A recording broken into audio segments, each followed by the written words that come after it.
Vous devez regarder ça si vous vous demandez où placer votre argent après août 2025.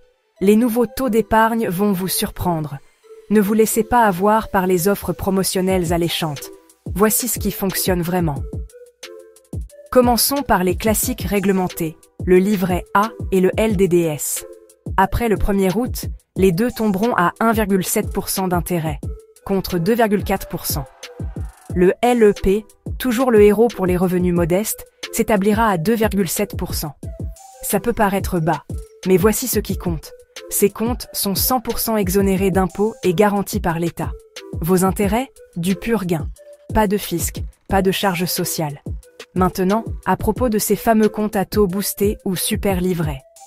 Ils viennent avec des taux promotionnels alléchants, parfois 3% ou plus, mais pour une très courte période et, surtout, ils sont imposés.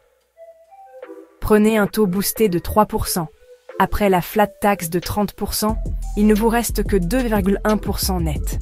C'est à peine plus que le livret A, et seulement si vous obtenez le taux promotionnel complet.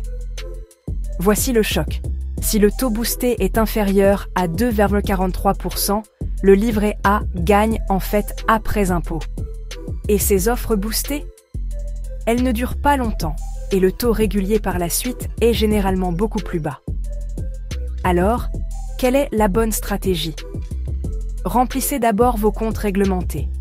Livret A, LDDS, et si vous êtes éligible, le LEP. Seulement ensuite, si vous atteignez le plafond, considérez les comptes boostés comme une solution de secours.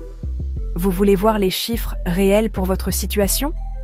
Utilisez le simulateur en ligne, lien dans la description, pour comparer et obtenir une recommandation claire en quelques secondes.